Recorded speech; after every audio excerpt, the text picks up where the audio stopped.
If you're dropshipping, hopefully you're using a software that can auto-order items for you. But what if there's an error and you need to manually order the item? Luckily, Yably has a tool that allows you to copy and paste addresses with one click of a button. This is a quick video tutorial on how to use the Yably Chrome extension to copy and paste addresses from eBay to the supplier. First, you will need to download the Yably Chrome extension.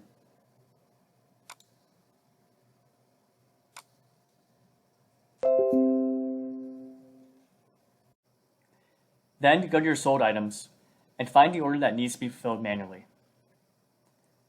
On the right side, you will see a blue button that says Save Address to Chrome extension when you hover over it. Click on this button and then go to your supplier. Currently, the Yably extension supports Amazon, Walmart, and AliExpress. For this example, we will be using Amazon as our supplier. Once you're in checkout, click on Add a New Address and then use Save Address.